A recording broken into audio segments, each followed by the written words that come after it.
Assalomu alaykum hurmatli talabalar. Bugungi mavzumiz nomi avtomobillarga teng xizmat ko'rsatish va ta'mirlash tizimi. Bu ya'ni o'tgan 3-mavzumizni davomi bo'lib, mavzumiz 4 ta rejadan iborat. Birinchisi teng xizmat ko'rsatish va ta'mirlashning rejali ogohlantiruvchi tizimi, vazifalari va asoslari. Ikkinchisi mamlakatimizdagi avtomobillarga teng xizmat ko'rsatish va ta'mirlash haqida nizom. Uchinchisi servis kitobcha orqali xizmat ko'rsatish. To'rtinchisi avtomobil transport tarmog'ida avtotransport korxonalarining va teng xizmat ko'rsatish shoxobchalarining o'rni.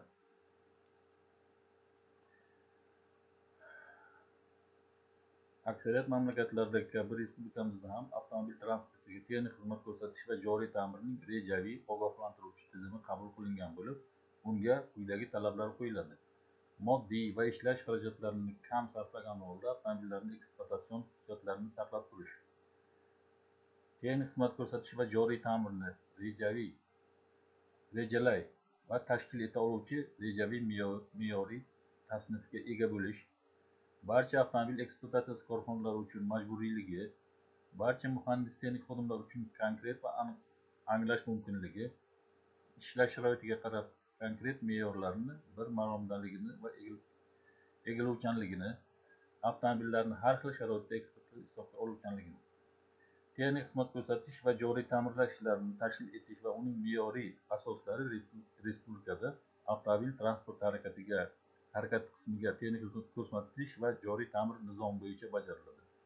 Keyingi vaqtlarda ishlab chiqarilgan avtomobillar servis kitobchasi bo'yicha avtomobillarga texnik xizmat ko'rsatiladi.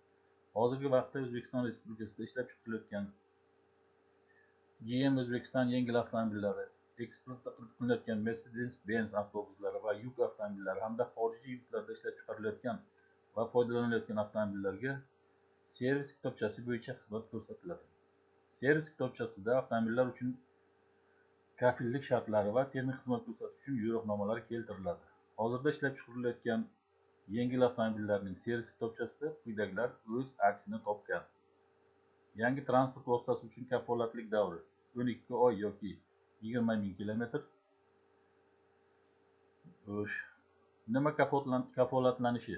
Buzuq agregat va detallarni tekinga almashtirib berish. Nima kafolatlanmasligi? Ta'mirlash yoki almashtiruv zavodining aybi bo'lmasa, hamma avtomobillarga tozalagichlar, o't oldirish kontaktlari, kondensatorlar, svechalar, tasmalar, saqlagichlar, ilashish muftasi disklari, tormoz ko'latkalari va hokazolar. Shinalar bo'yicha kafolat shina ishlab chiqaruvchi tomonidan beriladi. Avtomashina egasining javobgarligi o'z vaqtida kafolatli xizmat ko'rsatishga avtomobilni yetkazish va servis kitobchasida belgilangan ekspluatatsiya shartlariga rioya qilish. Yuqorida keltirilganlardan tashqari, avtomobillarni xarid qilishdan avval sotuv oldi xizmatini o'tish va belgilangan davrlardan so'ng o'z vaqtida texnik xizmat ko'rsatish hamda unga bajariladigan barcha ishlar majmuasi keltiriladi. Quyida O'zbekistonda ishlab chiqarilgan har bir turdagi avtomobillar uchun belgilangan tekinga xizmat ko'rsatish davrlari keltirilgan. Hamma yengil avtomobillar uchun 1000-2000 km. Yuk avtomobillari uchun 1 tonnagacha yuk ko'taradiganlari 1000 km. 8 tonnadan 11 tonnagacha yuk ko'taradiganlari 500 km. Avtobuslar 500 km-gacha. Avtomobillarga firmaviy xizmat ko'rsatish davrlari belgilangan bo'lib, 10, 20, 30, 40 ming kilometrlar. Har bir belgilangan davr ichida avtomobillarning qaysi qismiga xizmat ko'rsatish va almashtiriladigan mahsulotlarning nomi keltirilgan. Bundan tashqari avtomobillarda ishlatiladigan yonilg'i va moy mahsulotlarining tavsiya etilgan nomlari keltirilgan.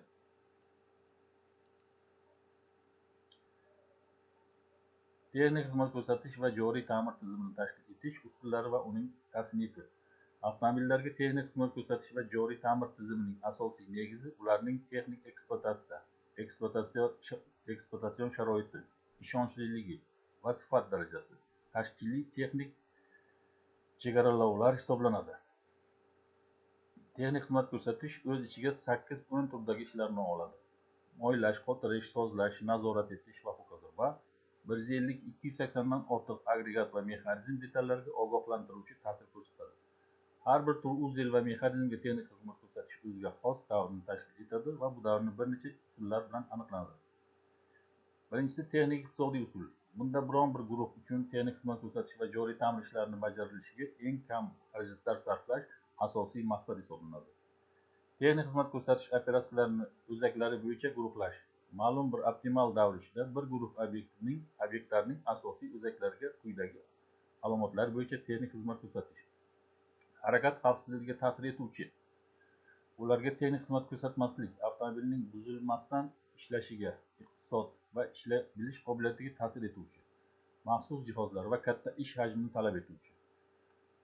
Doimiy qaytariluvchi, bunga dvigatel va avtomobil uzellarini mo'ylab turish misol bo'la oladi. Iqtisodiy ehtimollik usuli. Bu usulda bajarilayotgan ishlarning maqsadga muvofiqligi optimal aniqlash emas, balki belgilangan oraliqda o'tkazish nazarda tutiladi. Bunda avtomobil agregatlari ishdan chiqmasdan turib, qanday oraliqda texnik xizmat ko'rsatilsa, kamroq xarajat sarflanishi aniqlandi. Mana quyidagi jadvalda respublikamizda harakatdagi qismlarga texnik xizmat ko'rsatish va joriy ta'mir nizomiga ko'ra MDH davlatlarida chiqarilayotgan ko'pgina avtomobillarga texnik xizmat ko'rsatish ishlari quyidagi me'yoriy davriylikda o'tkaziladi. Yengil avtomobillar birinchi texnik xizmat ko'rsatishgacha 4000 km, ikkinchi texnik xizmat ko'rsatishgacha 16000. Avtobuslar 3500 km, birinchi texnik xizmat ko'rsatishgacha 14000 km, ikkinchi texnik xizmat ko'rsatishgacha. Yuk avtomobillari birinchi texnik xizmat ko'rsatishgacha 3000 km, ikkinchi texnik xizmat ko'rsatishgacha 12000 km yo'l bosishi kerak. Harakatdagi qismga texnik xizmat ko'rsatish va joriy ta'mir nizomi asosiy hujjat hisoblanib, unga asosan barcha ishlar rejalashtiriladi va tashkil etiladi hamda qo'shimcha me'yoriy texnologik hujjatlar ishlab chiqiladi. Nizom harakatdagi qismga texnik xizmat ko'rsatish va joriy ta'mir asoslaridan iborat bo'lib, u tizim va texnik siyosatni aniqlaydi. Bunda texnik xizmat ko'rsatish va joriy ta'mirning turlari, boshlang'ich me'yoriy ko'rsatkichlar, ekspluatatsiya sharoitlari va o'zgartirish-kiritish turlari, texnik xizmat ko'rsatish va joriy ta'mirni tashkil etish usullari, bajarilayotgan operatsiyalarning nomlari keltirilgan.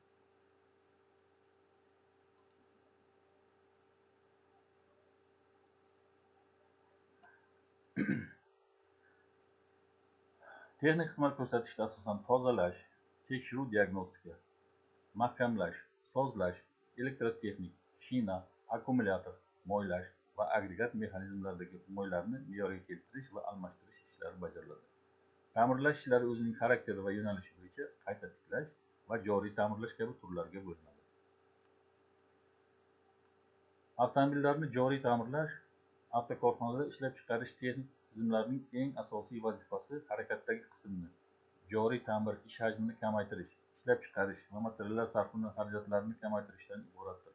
Avtomobillarni joriy ta'mirlash deb ekspluatatsiya jarayonida paydo bo'lgan ishdan chiqish va nosozliklarni bartaraf etishga aytiladi. Ishdan chiqqan qismlar, agregat va mexanizmlarni tiklash yoki almashtirish, o'z navbatida tekshiruv, nazorat qilish, ajratish, yig'ish, sozlash va ustaxonalarida bajariladi. Avtomobillarni joriy ta'mirning eng asosiy maqsadi quyidagilardan iborat: uning ishonchliligini oshirish, joriy ta'mir tannarxini kamaytirish. Avtomobillarni joriy ta'mir, ishlab chiqarish va texnik xizmat sifatiga bog'liq.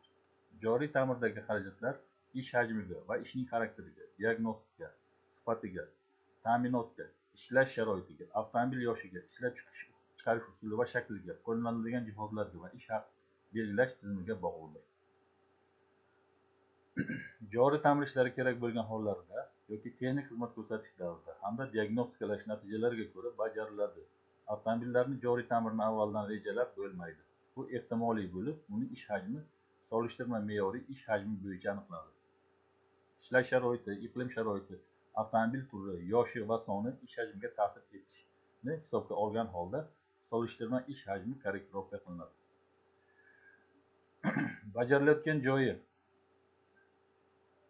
va xarakteri bo'yicha joriy ta'mir ikki qismga bo'linadi: postlarda bajariladigan ishlar, ustaxonalarda bajariladigan ishlar. Postlarda bajariladigan ishlar umumiy ish hajmining 44% dan 50% gachani, ustaxonalarda bajariladigan ishlar 50% dan 56% gachasini tashkil qiladi.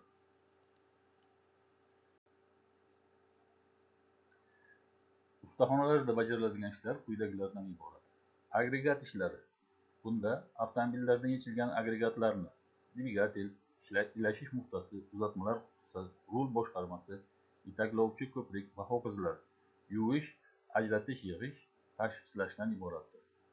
Dvigatellarni joriy ta'mirlashda asosiy ishlarga porshin halqalarini, porshin barmoqlarini, shattun qiladichlarni va bo'g'in podshipniklarni, klapanlarni, klapan o'tirg'ichlarini, itargich va vtulkalarni, prujinalarni almashtirish kiradi. Bundan tashqari o'z holatiga keltiruvchi ta'mirlash, tekshirish, ajratish, yig'ish ishlari, masalan taqsimlash valdagi shestrlarni yechish va qo'yish, moy o'tish teshiklarini kengaytirish, klapanlarni tozalash, germetikligini tekshirish, yoriq va darz ketgan joylarni kavsharlash, payvandlash yo'li bilan to'g'rilash ishlari bajariladi. Elektrotexnik ishlar. Bu ishlar texnik xizmat ko'rsatishda, joriy ta'mir postlarida va ustaxonalarda bajariladi. Ustaxonalarda avtomobilni yechilgan va uning o'ziga yoki texnik xizmat ko'rsatishda to'g'rilab bo'lmagan ishlar bajariladi. Elektrotexnik ishlarga qisqa tutashuvlarni to'g'rilash, sim chulg'amlarni qayta o'rash, generator va starter yakirlarini silliqlash kabi ishlar kiradi. Akkumulyator ishlari. Bularga batareyalarni zaryadlash va ta'mirlash ishlari kiradi.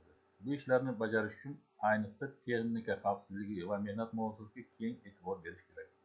Ta'minot tizimi bo'yicha tekshiruv, nazorat, tozalash va ta'mirlash ishlari kiradi. Ta'mirlash po'kaklarni germetikligini, ularning to'g'riligini aniqlash, diafragmalarni almashtirish, yonilg'i baklarini kavsharlash yoki yelimlash ishlari o'z ichiga oladi. Shina montaj ishlari, shinalarni ajratish va yig'ish, disklarni ta'mirlash, kameralarni yamash, g'ildiraklarni muvozanat qilish ishlaridan iborat. Temirchilik ishlari. Detallarni qizdirish yo'li bilan tayyorlash, ta'mirlash, restoralarni qizdirish, puxtaligini oshirib ta'mirlash. Payvandlash ishlari. Detallarni payvandlash, teshiklarni yo'qotish, kuzovdan ajralib ketgan qismlarni payvandlashni o'z ichiga oladi. Miskarlik ishlari. Radiator, yonilg'i baki va yonilg'i trubkalarini ta'mirlashdan iborat. Chilangar mexanik ishlari. Qotirish detallarini tayyorlash, bolt, gayka, shpilka, shayba va ho'kazlar. Payvandlash va kavsharlashdan so'ng ishlov berish, tormoz barabanlarini tekislash, vtulkalar yasash, silindrlar blogi va kallagiga ishlov berish kabilardir.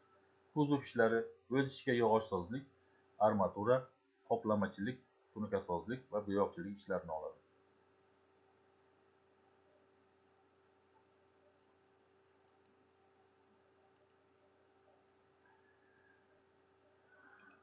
Bugungi mavzumiz bo'yicha qisqa ma'lumotlar mana shulardan iborat. Hurmatli talabalar, mavzu oxirida nazorat savollari berilgan. Ularga diqqat qilib tayyorlanishlarini so'rayman. E'tiborlaringiz uchun rahmat.